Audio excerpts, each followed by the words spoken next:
¿Qué tal todo, Jesús? Pues un poquito, fíjate, de ser un poquito, pues no sé cómo decirte, intentar dar voz a todas esas familias que te piden, Jesús, una entrevista. De verdad que me duele enormemente, Sergio, que tenga que fallecer una niña para que la sociedad empiece a darse cuenta de lo que lleváis diciendo muchos, que yo al fin y al cabo soy un humilde papá, pero vosotros sois los grandes medios de comunicación. Lleváis años defendiendo esto, tío, y que tenga que morir una niña para que se empiece a hablar de denuncias falsas, no porque un papá tenga una, sino que este hombre tiene 28. 28. Y que tenga que morir una niña, 28 denuncias. Me han dicho que incluso ha denunciado denuncias de abusos sexuales. Tuvo una orden de alejamiento. 20 denuncias de incumplimiento de régimen de visitas de la madre. 2 situaciones de un supuesto secuestro que se llevó a la niña 2 veces. Y la jueza no ha hecho ni el puto huevo hasta que la han matado, tío. No es la primera vez que pasa, de todas formas. Que yo tenía una batería de noticias en las que ya habían salido otros casos en las que la madre había matado al hijo y había matado a los hijos precisamente para hacerle daño al padre, incluso lo había declarado a la misma policía o a la Guardia Civil. De hecho, el año pasado, cuando empezaron con todo esto del invento de la violencia vicaria y todas estas cuestiones, como esa violencia machista que utilizan los hombres para hacer daño a las mujeres, donde más les duele y todas estas cosas, lo utilizaron a partir del terrible caso este que pasó, creo que en las Islas Canarias, del hombre que asesinó a sus 2 hijas. Esa misma semana había habido otro caso de asesinato de una mujer, creo que en Cataluña, y lo había hecho también para hacerle daño al padre, y nadie habló de aquello en ese entonces. De hecho, incluso el mismo padre dijo que el silencio institucional que había, que le llamaba la atención. Irene Montero ha tardado 2 días en es que yo no sé, no ha sido de siquiera denunciar públicamente el asesinato, sino simplemente se ha visto forzada por la presión mediática y especialmente por Twitter. Y ha dicho que se está utilizando políticamente esto y enfrentando a las víctimas. No. Si quien las está enfrentando es usted, señora Irene Montero. Usted ha enfrentado a las víctimas desde el mismo Montero que esta niña no tiene la misma categoría que una niña asesinada por su padre. Porque usted desde el minuto cero ha salido usted diciendo que una nueva víctima de violencia machista. Al minuto, en cuanto han tenido conocimiento los medios de comunicación, pero usted ha tardado 2 días en denunciar públicamente el asesinato de una niña. ¿Por qué? ¿Porque la asesina es una madre? Entonces no puede haber víctimas, para un Ministerio de Igualdad, Sergio, no puede haber víctimas de primera y víctimas de segunda, que estamos hablando no de hombres o de mujeres, estamos hablando de una niña, por Dios.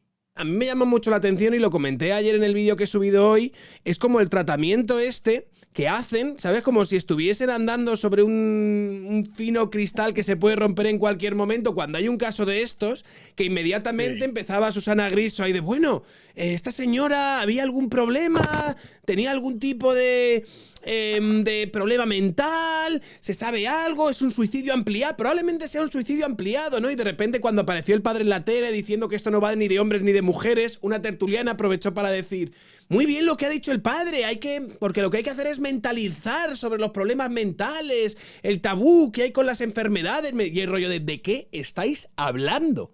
Tú que tocas muchas veces estos temas y el tema social sobre la violencia y el feminismo, tú ya eres un experto, bien sabes tú que los medios de comunicación tendrían 24 horas al día la noticia de una niña asesinada a manos de su padre, y ves la parcialidad sectaria con el que algunos que se acreditan como medios en este caso yo hablo muy claramente de Susana Griso, me parece una periodista sectaria.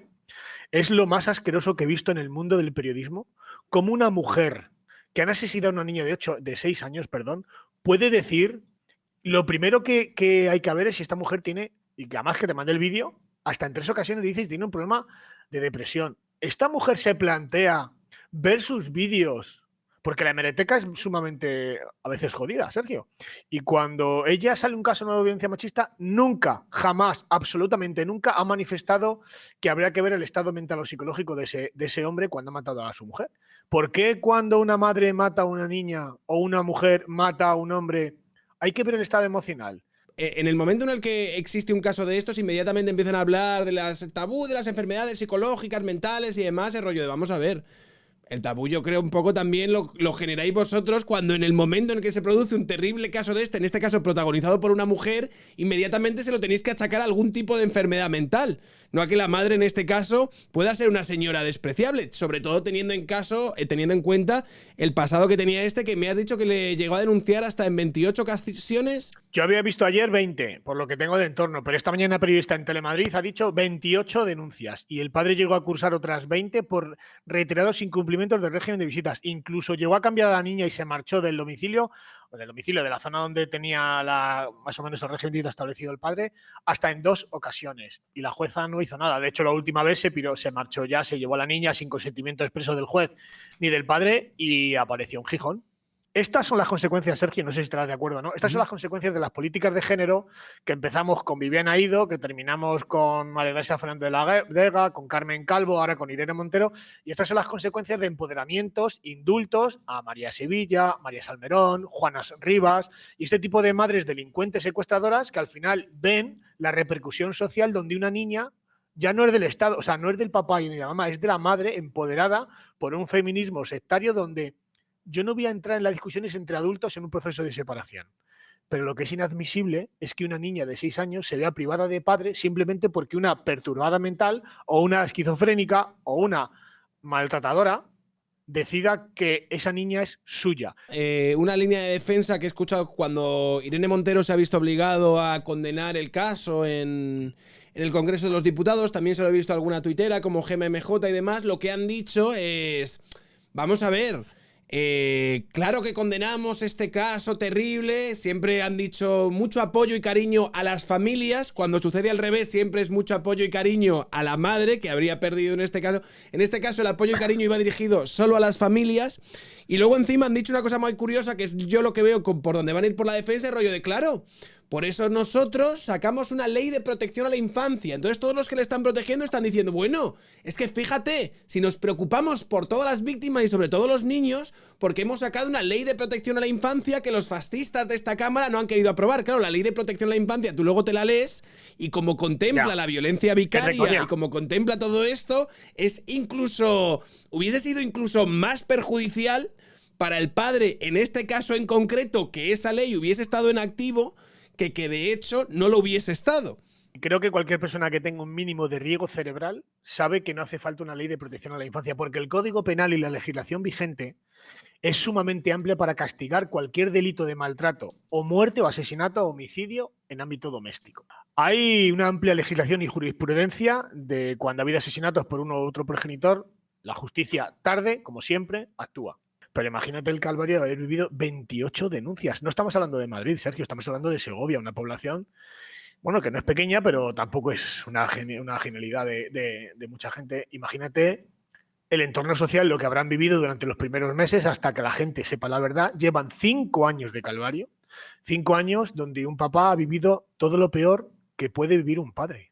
Es decir, que te señalen, que te estigmaticen, que los medios de comunicación empiezan a hablar de ti, que no tengas absolutamente nada y que todos los pocos ahorros que tengas te los tengas que gastar en un muy buen abogado porque si no, no vas a salir de esta. Y ella todo lo tiene gratis. La gente sabe lo que supone que en un país como en España aproximadamente el 10-15% de los hombres hayan sido denunciados ya. O sea, ¿alguien puede suponer que en menos de 10-15 años, si seguimos así, la mitad de la población masculina de España va a ser denunciada por violencia de género o abuso sexual? Sí. Pues alguien asimila lo que son que 450 hombres, en su 80%, según los datos del Consejo General del Poder Judicial, que termina declarando inocente al 80% de los denunciados cada año, 9 autobuses diarios entran con detenidos en los calabozos de toda España que van a ser procesados por violencia de género, en un proceso de separación o guardia y custodia. 450 hombres de media todos los días, todos los santos días son detenidos. ¿Y me están diciendo que no hay suficientes denuncias? ¿Qué es lo que hace falta? Si estamos aplicando... Vamos, yo no es que lo diga yo estoy harto de decirlo y seguramente Sergio es harto de escucharme, pero en ningún país del mundo existen juzgados específicos para hombres. En ningún país del mundo existen juzgados de excepción. Y aparte, que no es que lo diga yo, es que el propio informe del anteproyecto de la ley del Consejo General del Poder Judicial es curioso, que lo invito a todo el mundo a leer, porque todo lo que yo digo está en internet, lo podéis buscar, te vas en la página del Consejo General del Poder Judicial y lees el informe del anteproyecto de la ley, que a su página 92 te dice cosas como que esta ley no retrotrae el derecho penal de autor, que supongo que sabéis lo que significa. El derecho penal de autor es la legislación donde Sergio es hombre y yo soy mujer. Él me pega a mí, me hace un corte de 2 centímetros y me dan 2 puntos. Yo le pego a él siendo mujer lo mismo. Pues a lo mejor a mí me cuesta 6 meses de arresto domiciliario y a él le cuesta 4 años de prisión. Bueno, pues fíjate lo que dice la página 92 de este informe al anteproyecto de ley que ningún español prácticamente conoce y que invito a que os lo leáis, porque cuando yo digo derecho penal de autor y juzgados específicos, juzgados de excepción, no lo digo yo, lo dicen magistrados, que son los que regulan la legislación en España, ¿vale? Dice, a la página 92, 11ª parte, que los delitos se basen tan solo en que el agresor sea hombre y presumiéndose de en su intencionalidad lleva el derecho penal de autor incompatible con la Constitución. El tipo agravado de lesiones se basa en la presunción de inferioridad de la mujer, que es de lo que presume, sin que tal regla se aplique, y atención, a menores, ancianos o minusválidos, todos ellos susceptibles también de ser víctimas de violencia doméstica, no habla de violencia de género. Carece de justificación, órgano superior de los jueces, carece de justificación crear una nueva categoría de juzgados solo para mujeres, lo que lleva a una suerte de jurisdicción especial basada en la intención del agresor y el sexo de la víctima. Si los órganos judiciales no pueden crearse por razón de raza, ideología, creencias, tampoco pueden serlo por razones de sexo. Pues en España lo han conseguido hacer así y de hecho algunos jueces en su momento sí que saltaron con esta normativa, pero muchos otros la apoyaron. De hecho, al final la ley acabó pasando y el Constitucional no con con la mayoría sí, pero no con unanimidad, pero el Constitucional al final acabó pasando la ley en cuestión. Fue con el dedazo de ZP que coló ahí a María Emilia Casas, que solamente se aprobó por el voto de calidad de la presidenta. Fue la primera vez en democracia que tras 150 recursos de inconstitucionalidad, jamás ninguna ley en democracia ha tenido tantos. O sea, puedes tener 1, 2, 3, 150 recursos de inconstitucionalidad. Es una barbaridad que demuestra lo antijurídico que es esta ley. Bueno, pues fragmentó en 2, la primera vez en democracia que se fragmenta en 2 el Tribunal Constitucional. Y mira, te doy una primicia por si no lo sabías, me acaba de decir mi mujer que la jueza la imputa por asesinato y la envía a prisión, a la susodicha. Hombre, ¿por qué otra cosa? ¿Te imaginas que no llega a ser así? Hubiese sido un canteo. Bueno, la puede dejar en libertad con cargos. Estamos habituados a este tipo de cosas. El padre y demás, tú me dijiste que formaba parte de la Asociación de Custodia Compartida en Segovia. Custodia Compartida Segovia, una grandísima asociación de padres muy veteranos, casi todos afectados. Hay muchas mujeres también, porque son sus actuales parejas, son abuelas, son hermanas, y una asociación con una trayectoria profesional intachable, con un grupo humano y una calidad que tuve la suerte de estar con ellos otra vez. Con ellos compartí unas jornadas, me invitaron estuvo Giovanna Carril, estuvo Alfredo Perdiguero, 2 especialistas en salud mental hablando de alienación parental en la antigua cárcel de Segovia, un espacio cedido culturalmente por el Ayuntamiento de Segovia, y una de las mejores ponencias a las que podía asistir. Y hacen ponencias muy, muy buenas, sobre todo en la prevención y protección de los menores. ¿Quién iba a decir que tras aquella ponencia hace 3 o 4 años, hace 3 años aproximadamente, uno de sus socios iba a sufrir el mayor drama de su vida, que es perder a su propia hija? Solamente, Sergio, por pedir la custodia compartida. Y en este caso ya hasta la exclusiva por el deterioro de convivencia a la que estaba llegando la niña. Claro, el tío, lo que he escuchado una entrevista de una vecina que salía diciendo, pues que corroborando el hecho de que este señor había pasado durante 5 años por un calvario judicial, que los vecinos incluso habían tenido que ir a declarar en favor de él, porque estaba claro que la otra señora la estaba denunciando. Bueno, decía que le denunciaba por prácticamente todo. Cuando la niña volvía con un raspón en la pierna o algo así, inmediatamente ya se inventaba unos abusos o unos malos tratos o algo así. O sea, algo absolutamente tremendo. Otra cosa que también decía es que este señor, y esto lo decía la vecina, que a este señor las feministas en Salamanca, me imagino, también defendiendo a la madre, a él le habían perseguido, le habían vilipendiado, habían intentado pues destruir su reputación y demás. ¿Tú de esto sabes algo? No era cuestión de hablar ayer con estos temas, quiero hablar con él tranquilamente pasado esto. Yo me voy a reunir con ellos en Segovia, no creo que tardando mucho, cuando pase todo este calvario, pero algo sí he oído, y además ayer había vecinos muy allegados, pero además vecinos tanto de la familia de él como de la familia de ella, y la familia de ella están volcados con él, como no puede ser de otra manera. Y hay un testimonio de una vecina que me ha llamado la atención, porque ayer cuando consulté sobre este tipo de cosas, y yo no sé quién deba dar esta información, vi una serie de sonrisas que entiendo que puede ser una estrategia jurídica en un futuro. Y es que esta vecina dijo que el entorno del pueblo, no la familia, sino que el propio entorno familiar, muy cercano todos a la familia, sabían que esto podía suceder desde hace años. Y creo que incluso la propia magistrada tenía conocimiento de unas circunstancias parecidas a estas. Por eso es doblemente triste que esta niña termine como está. ¿Persecución por el mundo del feminismo? Pues, hombre, Sergio, si nos remontamos a lo que vivimos, no sé si tú recuerdas, si fue en tu ponencia, no fue en la posterior, cuando por defender la custodia compartida, feministas de Podemos y de San Sebastián de los Reyes me engancharon del cuello y me pusieron contra la pared, pues no me extrañaría nada que en una población relativamente pequeñita como Segovia, todo hombre que sea denunciado por violencia de género y más por abuso sexual, se le haga una doble vara de medir, es decir, una justicia paralela donde la sociedad civil, formada por este terrorismo de género, bueno, pues prácticamente empalen a un papá que, recordemos, que debe prevalecer siempre la presunción de inocencia porque ha terminado tras 28 denuncias siendo inocente, y el feminismo recalcitrante de este país a día de hoy ni siquiera le ha pedido disculpas. O sea, yo no veo ninguna feminista asociación, ni siquiera de Segovia, pedir disculpas porque esta mujer no puede representar ni a madres ni a feministas. Porque esta niña Olivia seguramente dentro de unos años sería una grandísima mujer que lucharía por los derechos de todos los hombres y mujeres por igual, ¿no? Entonces, no conozco ese detalle que tú me dices del feminismo, pero tampoco me extrañaría, porque habiendo ayer el rostro de este hombre que dio una lección de humanidad a todos, y todos lo comentamos, la entereza que tiene todavía este hombre, dijo una frase, de lo mucho que dijo, yo quiero destacar solamente una, que fue la frase final. Que no os engañen, esto no va de hombres contra mujeres, esto va de buenos contra malos. Me apretaba el pecho ver la entereza con la que este hombre nos ha dado una lección de humanidad para que no haya arremeter de hombres contra mujeres, contra Irene Montero. No, señor Irene Montero, si aquí la única que remete contra usted es usted misma. Es decir, este hombre lo que ha hecho es simplemente es dignificar, y además lo decía él, que ojalá dentro de 200 años haya una figura, no mía, sino de que este señor, vamos a meternos en la noticia, mira, un vídeo de Sergio, un tío blanco hetero, ¿qué dice? Pues hace 200 años este fue el último papá que perdió a su hija en un proceso de separación. Eso es lo que él quiere que fuese un poco su recuerdo, ¿no? Que yo sea el último papá que pierde una hija en estas circunstancias. Y yo creo que, por desgracia, va a ser una de tantas, porque los políticos ya sabes cómo funcionan unos y otros, cada uno va a su bola a mantenerse en su sillón.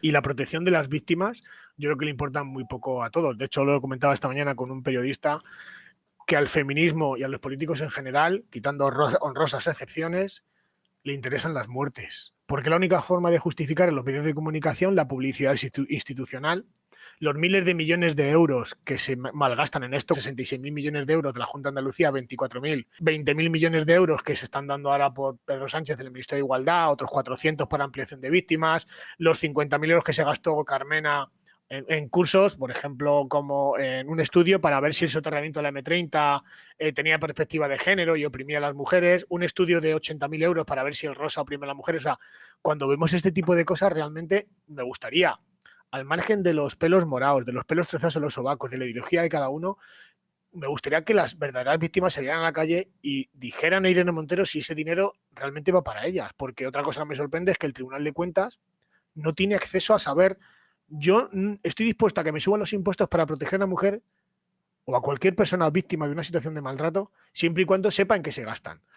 Pero, Sergio, tenemos muy reciente la sentencia de condena de la Junta de Andalucía, donde por mala praxis profesional tenemos una sentencia de condena a Teo Leandres, a la Junta de Andalucía, porque sus técnicos sociales inducen a menores a creer que sus padres abusaban de ellos en procesos de separación. Sí, y han terminado teniendo una condena de 60.000 euros. Es decir, es un suma y sigue. El hijo de Teo Leandres no ha sido asesinado, pero ha sido asesinado en vida mentalmente porque se le ha privado de un padre y se lo sometía a 170 sesiones de terapia como niño abusado, demostrando que luego era mentira.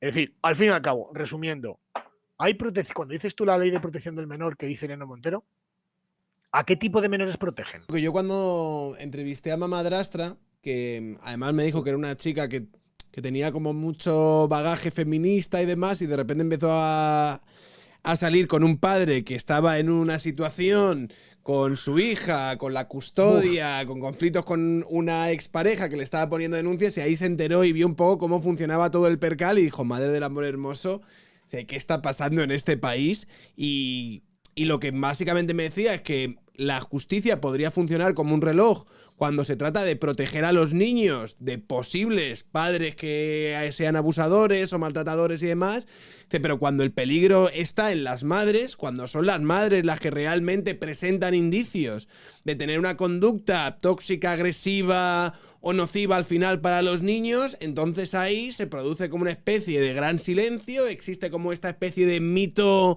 ¿sabes?, que no se puede borrar, de que las mujeres son todas buenas madres, las famosas madres protectoras y todo por ahí, y que no les sacas de ahí. Y que para proteger a los niños de los padres sí que funcionan más o menos la administración, pero cuando se trata de protegerles de las madres, entonces ahí ya no son tan efectivas.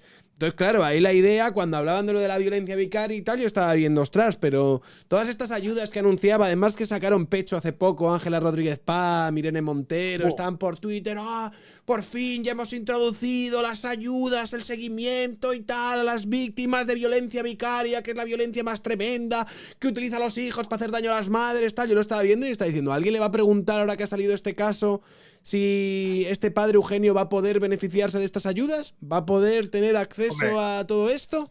Él es un padre que formaría parte de la violencia vicaria. Ya ha salido la alcaldesa de Gijón, que es la señora esta despreciable que dijo que creía que los hombres no eran animales. ¿Verdad que no sois animales? No, pues dejaros de comportaros como tal. Es esta señora, ya ha aparecido diciendo que, bueno, que esto es un caso de infanticidio, que la violencia vicaria es otra cosa, que no nos confundamos. Pero es que esa señora, si hubiese un mínimo de dignidad en este país, dignidad política, que no la hay, a lo mejor tenía que haber dignidad jurídica, y a los jueces habría que darle la potestad, en el momento que este tipo de declaraciones, este sectarismo político, automáticamente tenía que estar inhabilitados de por vida para ejercer un cargo público. A este tipo de señoras yo les taparía la boca con un cartel enorme donde se ofrecían las cifras oficiales. Fíjate las cifras del Ministerio de Igualdad en cuanto a los asesinatos en lo que va de 2022, ¿vale? Irene Montero solamente reconocen para Irene Montero y sus secuaces 32 personas asesinadas. ¿Adivina qué tipo de personas son? 30 mujeres heterosexuales y 2 niños a manos de sus padres. Bueno, pues las cifras recogidas de medios de comunicación, según Ministerio Interior también, dice que en vez de 32 que dice Irene Montero, se han contabilizado 76. Irene Montero dice que hay 30 mujeres asesinadas. Los medios de comunicación han dado cuenta de 53. Irene Montero dice que 2 niños. La prensa y policía y Ministerio Interior dice que 11.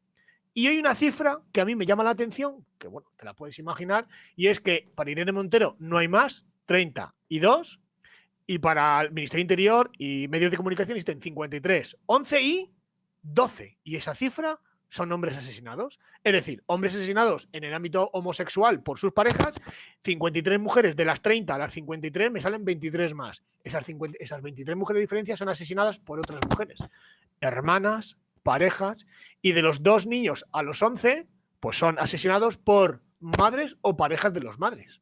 Esa es la gran diferencia y el sectarismo que hay a la hora de protección de menores. Cuando yo quiero proteger a un menor, Sergio, aplico una legislación donde todo lo que tenga por debajo de, no sé, 18, 16, 14 años, todo lo que me entre ahí, niños, niñas o niñes, son menores y por tanto tengo que protegerles por igual. Yo lo que no puedo hacer es una ley y justificar mi ley, mi presupuesto, solo para cuando los niños son asesinados por una parte del sexo de una población. Eso no se puede hacer, porque eso nos puede llevar, primero, a una ideología sectaria y, segundo, a malversación de caudales públicos. Claro, pero es que eso para mí ya parte de una ideología sectaria. Fíjate que ha habido como estos días la polémica esta con Jordi Wild de si está preparada o no está preparada Irene Montero, y yo, a ver, es que cuanto más preparada esté esa mujer, más peligrosa es.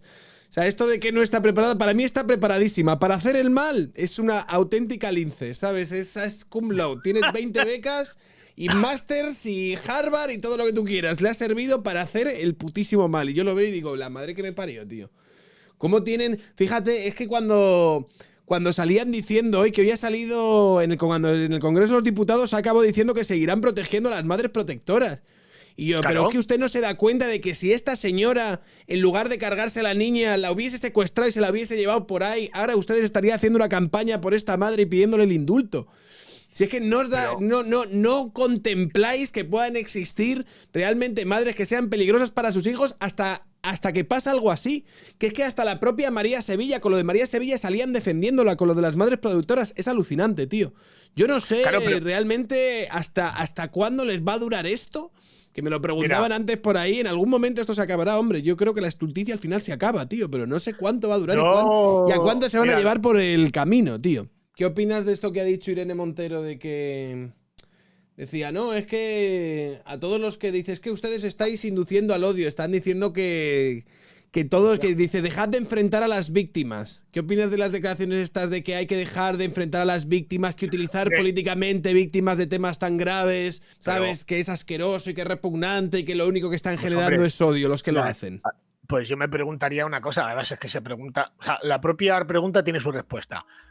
Nadie, yo no voy a hablar ni de Vox, ni de PP, ni de Ciudadanos, pues las propias cifras hablan de sí mismas. Es decir, si usted solamente cataloga a 30 mujeres asesinadas frente a 53, ¿qué pasa? ¿Que las otras 23 mujeres no tienen derecho a ser víctimas? ¿No tienen derecho a su minuto de silencio? ¿No tienen a ser recordadas, por desgracia, en unas cifras estadísticas en el Ministerio del Interior o en el INE?